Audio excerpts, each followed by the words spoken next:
Bonjour Éric Coquerel. Bonjour. Effectivement, vous vous exprimerez à l'Assemblée cet après-midi face au ministre de l'Économie. Est-ce que ce sera l'occasion pour vous de déposer une nouvelle motion de censure contre le gouvernement ?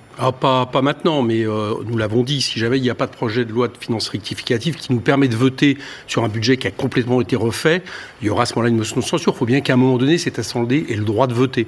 Là, ce sera un débat sans vote. Vous dites, on veut un projet de loi de finances rectificatif. Bon, on a vu tous les derniers budgets depuis le début de la mandature. Il n'y a pas eu plus de votes. Il y a eu à chaque fois l'utilisation du 49.3, faute de majorité. Il n'y a pas de raison. Mais c'est bien le problème d'ailleurs, parce qu'il n'y a même plus de vote, il n'y a même plus de débat d'ailleurs. On n'a même plus de débat en hémicycle depuis 2 budgets. Et je crois que le gouvernement ferait bien d'écouter ce qui monte de l'Assemblée. Parce que dans ma commission, par exemple, il y a eu des votes. Et il y a eu des votes pour des taxations sur les superdividendes, les rachats d'actions, notamment avec le Modem. Ça aurait rapporté 15 milliards d'euros à l'État, et régler peut-être la question que se posait Emmanuel Macron en nous donnant raison, en disant que le problème, c'est les recettes et c'est pas les dépenses publiques. Est-ce qu'il a si mal agi, le gouvernement, quand on voit que vendredi, 2 agences de notation, Fitch et Moody's, ont décidé de maintenir inchangée la note de la France ? Visiblement, elles n'ont pas d'inquiétude sur la trajectoire budgétaire que prend notre pays. Mais ça, on le savait. On savait que ça serait le cas. On savait qu'il n'y a pas d'inquiétude. Donc leur jugement n'a pas de valeur ? Leur jugement, en tout cas, a moins de valeur que ce que fait le marché financier. Le marché financier, tellement, en réalité, la France est un pays riche, sûr pour les investisseurs. Il y a eu, la dernière fois, il y a eu des bons qui ont été levés sur le marché. Il y a eu 2 fois plus de demandes que d'offres. Et le taux d'intérêt était en dessous de l'inflation. Donc tout ça, c'est surtout pour nous faire peur. La dette, c'est surtout pour nous faire peur, pour faire des baisses de dépenses publiques, pour attaquer les prestations sociales. La dette, ça ne se rembourse sociales. Pas. Pour vous, la dette, c'est juste un instrument pour faire peur. Mais bien sûr, le stock de la dette ne se rembourse jamais. C'est-à-dire qu'au bout de 8 ans, c'est à peu près la durée de vie d'un emprunt, eh bien, à nouveau, des investisseurs... Donc vous y voyez un encouragement à s'endetter encore quand les agences de notation... L'endettement, ça dépend ce qu'on en fait. L'endettement est bon quand c'est pour investir, faire fonctionner l'État. Il est mauvais quand, par contre, c'est pour faire des cadeaux aux entreprises sans condition, qui permettent notamment aux entreprises du CAC 40 de se verser des dividendes de manière absolument historique. Il est mauvais quand c'est pour sauver le système sans avoir à aucun moment le retour pour l'État. Oui, mais la dette en tant que telle, non. Le problème que nous avons aujourd'hui dans ce pays, il est double. C'est que nous avons un système qui ne fonctionne pas en France, en Europe. On est en train de décrocher par rapport aux autres blocs. Qu'est-ce qui ne fonctionne pas ? La politique de compétitivité, d'offres, d'austérité, la politique qui consiste toujours à nourrir les revenus du capital de manière absolument indécente. Parce que qui ne rejaillissent même pas sur l'économie. Lecture, mais vous venez de souligner à l'instant que même les agences de notation reconnaissent. C'est ma lecture et on sait bien que cette politique... Regardez, même M. Draghi, l'ancien président de la BCE, dit que c'est le vieux monde. Voilà. La Banque Centrale Européenne. On décroche par rapport aux autres blocs tels que les États-Unis et autres en termes de croissance. On est incapable de financer la transition écologique et en plus, j'allais dire, on a un capital qui nous coûte beaucoup. Mais j'ai pas remarqué que les États-Unis étaient gouvernés par des insoumis. C'est pas tout à fait la politique que vous défendez. Même chez les partisans du système, certains réfléchissent au fait que cette vieille politique nous emmène dans le mur et c'est exactement ce que le gouvernement entend renouveler et en plus ils se plantent. C'est-à-dire qu'ils sont même incapables d'atteindre leurs objectifs. On va en venir à la situation également à Gaza et à ses répercussions en France. Vendredi, le blocus à l'école Sciences Po à Paris a été levé. Est-ce que vous souhaitez à présent qu'il y ait des blocages dans d'autres écoles ou universités ? Et c'est pas à nous de faire les blocages. Moi je trouve ça très bien que les jeunes... On a vu plusieurs élus LFI vendredi aller auprès des étudiants. On les soutient. Mais je trouve ça très bien que les jeunes se mobilisent quand il y a un génocide dans le monde.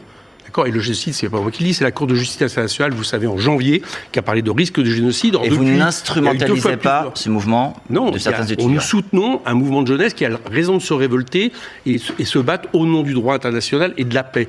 Donc nous sommes dans notre rôle de ce point de vue-là. On ne peut pas demander à une force progressiste qui aspire à défendre le droit des peuples, et notamment le droit du peuple palestinien, à être absent de ce genre de mobilisation. Demain, Mathilde Panot, la présidente de votre groupe à l'Assemblée, Rima Hassan, l'une de vos candidates aux européennes, sont convoqués par la police pour apologie du terrorisme. Il y a un rassemblement qui est organisé à cette occasion par la France Insoumise, mais pour les soutenir face à quoi ? Vous trouvez ça pas incroyable qu'on soit, pour un communiqué d'un groupe, on soit accusé d'apologie du terrorisme ?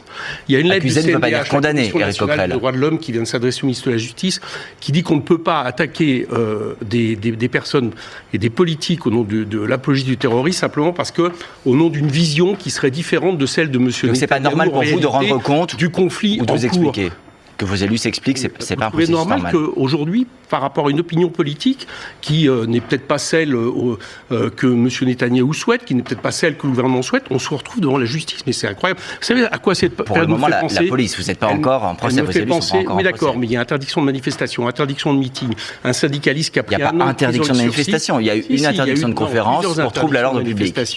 Il y a maintenant des gens qui sont attaqués. Vous savez que Jean-Luc Mélenchon se retrouve aussi avec une poursuite. Il est visé par une plainte, je précise, il est visé par une plainte pour injure publique, pour avoir fait le parallèle entre le président de l'Université de Lille et le nazi Adolf Eichmann. Non, il n'a pas fait de parallèle, il a dit que c'était un brave homme, il a parlé de la méthode Hannah Arendt. On peut reprendre la citation, voilà. Et le parallèle est quand même assez clair. Absolument pas, il a parlé de la méthode, qu'on soit d'accord ou pas, mais le problème surtout, c'est qu'il y ait des interdictions aujourd'hui qui soient faites à une force politique, à des syndicalistes, de défendre la cause du peuple palestinien et de dénoncer le génocide. Et moi, ça me fait penser au macartisme.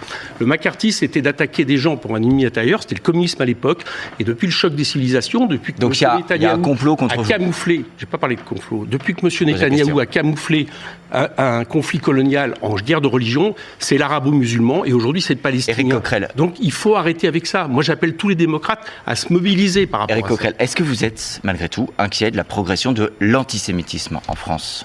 Mais du racisme et de l'antisémitisme, de l'islamophobie, bien sûr qu'il faut lutter contre ça. Qui en est responsable ? Mais excusez-moi, mais l'antisémitisme, ça aussi, ce n'est pas le fait de défendre les droits du peuple palestinien. C'est quand même incroyable que des gens instrumentalisent, j'allais dire d'une certaine manière, et font mal à la cause des gens qui, comme moi, se mobilisent contre l'antisémitisme, pour dire qu'aujourd'hui, défendre le droit du peuple palestinien, c'est faire de l'antisémitisme. Ça, c'est la vision de M. Netanyahou. Éric Coquerel, est-ce qu'il y a un rôle du politique de lutter contre cet antisémitisme et plus globalement de faire en sorte que le débat politique s'apaise ? L'extrême droitisation de la vie politique qui, malheureusement, s'étend de plus en plus. C'est pour ça que demain, il faut être nombreux à 8h30 à Porte de Clichy pour soutenir Rima Hassan et Mathilde Panot. Votre appel.